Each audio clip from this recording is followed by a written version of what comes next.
If you or your spouse are planning to keep working past the age of 65, one of the biggest questions you'll face is what to do about Medicare.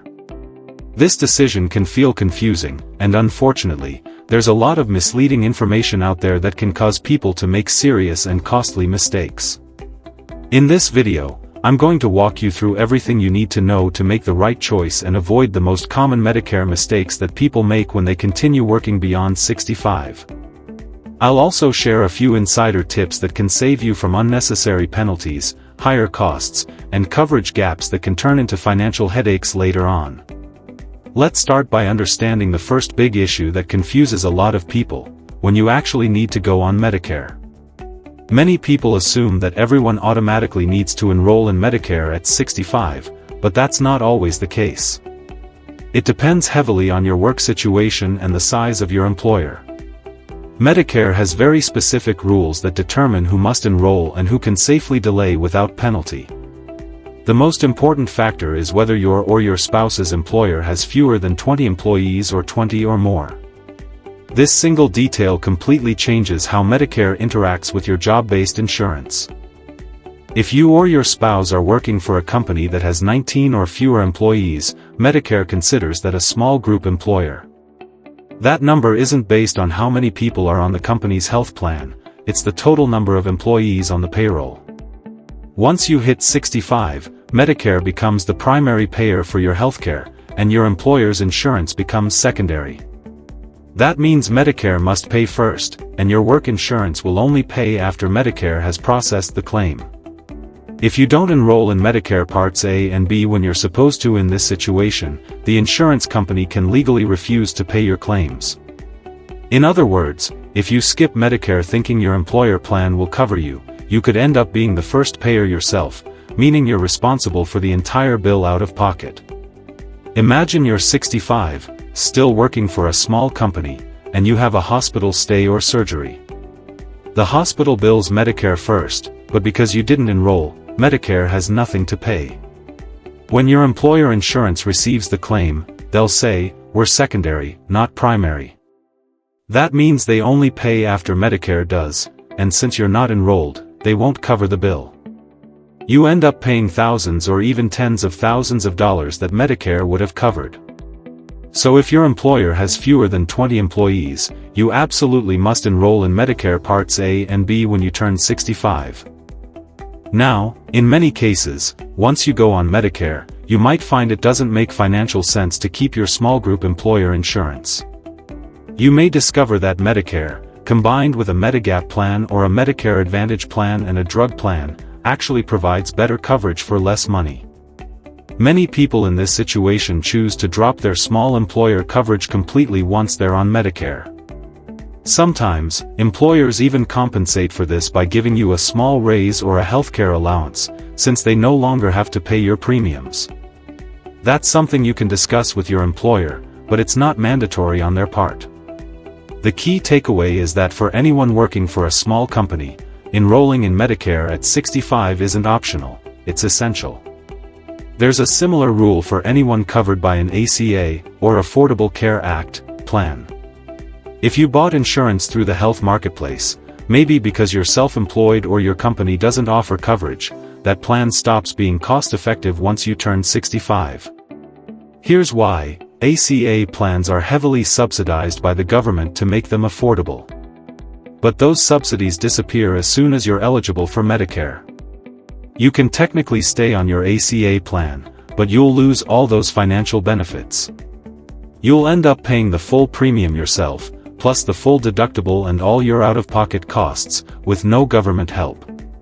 So, even if your ACA plan looks cheaper at first glance, it's not a good deal after 65. The smarter move is to transition to Medicare during your initial enrollment period. Speaking of which, your initial enrollment period, or IEP, is your first opportunity to sign up for Medicare. It's a 7-month window that starts 3 months before your 65th birthday month, includes your birthday month, and extends for 3 months after. For example, if your birthday is in July, your enrollment window runs from April through October. If your birthday happens to fall on the first day of the month, your Medicare eligibility actually begins 1 month earlier, in that case, June. Now, here's where people often make another mistake. If you enroll in Medicare during the 3 months before your 65th birthday, your coverage starts right when you want it to, on the first day of your birthday month.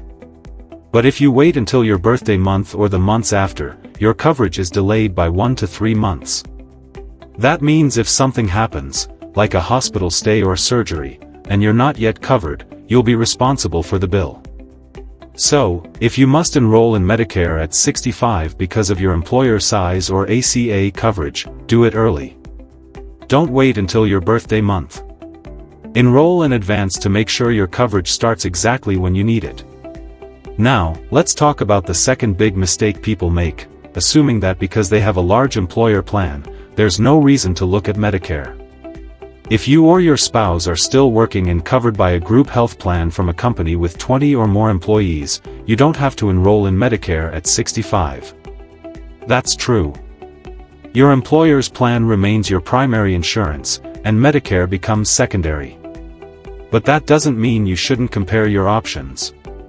Many people stay on their work plan just out of habit without realizing they might save money or get better coverage with Medicare. Here's how to compare. Look at your employer plan's monthly premium, the amount deducted from your paycheck. Add in your deductible, your co-pays, and your co-insurance percentage, usually 80/20ths or 90/10ths. Then check your maximum out-of-pocket limit, that's the most you could pay in a worst-case scenario for the year. Now compare that to the total cost of Medicare Part B, a Medigap Plan G, and a prescription drug plan.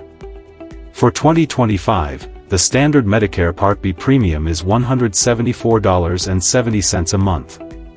A typical Medigap Plan G might cost around $120 to $150 per month, and a drug plan might run about $20 to $30. Altogether, you're looking at roughly $320 to $350 per month, with almost no out-of-pocket costs besides a small annual deductible. If your employer plan costs you $250 or more a month, and you have a deductible of several $1,000s, you might find that switching to Medicare actually saves you money. It all depends on your situation, your health needs, your employer's contribution, and your plan's benefits. But the key point is, always compare. Don't just assume that sticking with your employer plan is best. Now, if you decide that Medicare is the better option and you're still working, you can enroll during your initial enrollment period at 65. You don't have to wait for your company's open enrollment season. Your eligibility for Medicare is considered a life event, which means you can make the switch when you're turning 65, even if your company's benefits enrollment window doesn't line up. There's another important factor to understand here, your health savings account, or HSA.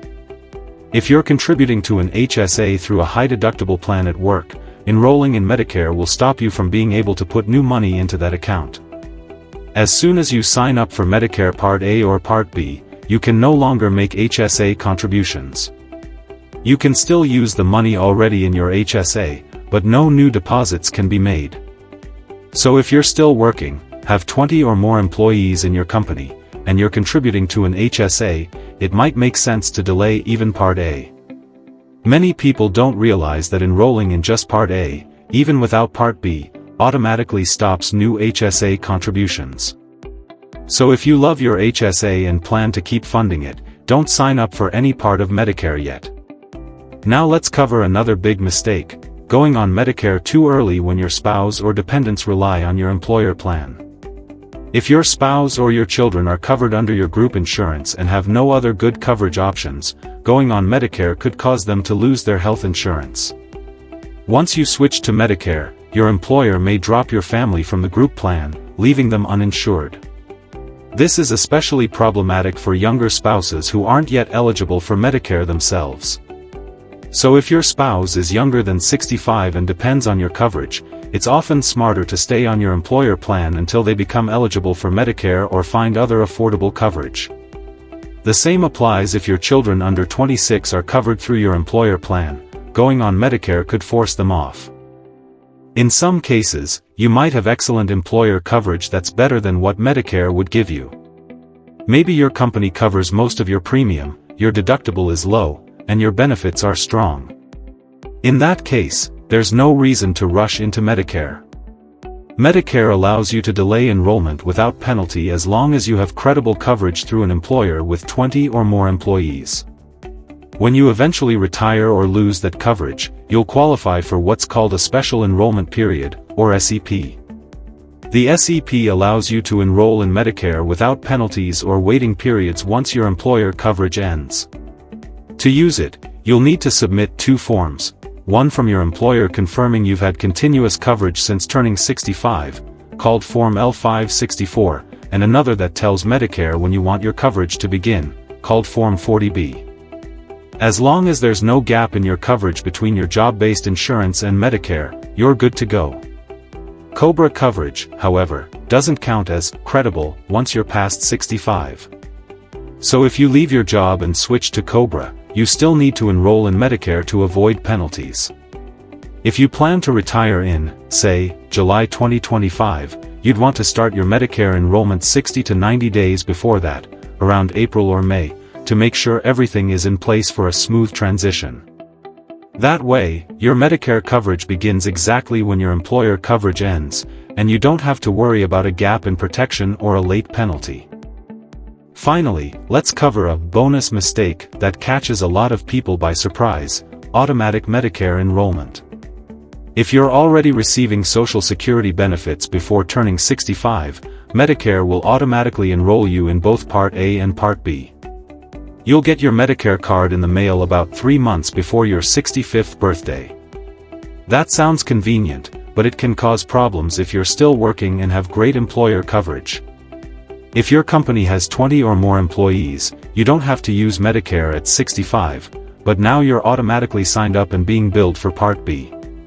That means you're paying for coverage that might not even benefit you because your employer plan is still your primary insurance. The solution is simple: if you're still working and want to delay Medicare Part B, you can. Just follow the instructions on the back of your Medicare card when it arrives. You'll see an option to decline Part B. You can also fill out a short form, Form 1763, to officially delay it. You'll keep Part A if you want, or you can delay that too if you're contributing to an HSA. Later, when you retire or lose your employer coverage, you can sign up for Part B during your special enrollment period without any penalties. So let's quickly recap everything we covered. If you or your spouse work for a company with fewer than 20 employees, you must enroll in Medicare A and B at 65, no exceptions. If you're on an ACA plan, you must also transition to Medicare when you become eligible, because your subsidies disappear. If you work for a company with 20 or more employees, you can delay Medicare, but take the time to compare your options. Medicare might actually save you money. Don't enroll in Medicare A or B if you're still contributing to an HSA, because you'll lose the ability to fund it. If your spouse or dependents rely on your employer coverage, delaying Medicare may be the right move. And if you're receiving Social Security before 65, be aware that Medicare will automatically enroll you, so you may need to opt out of Part B if you're still working and have great coverage. Working past 65 doesn't have to be confusing. Once you understand the rules, who pays first, when to enroll, and how to coordinate your coverage, it's easy to make the right decision and avoid costly mistakes. By planning ahead and knowing how Medicare interacts with your job-based insurance, you can protect yourself from penalties, save money, and make sure your healthcare coverage fits your life perfectly, whether you're working full-time, part-time, or planning to retire soon.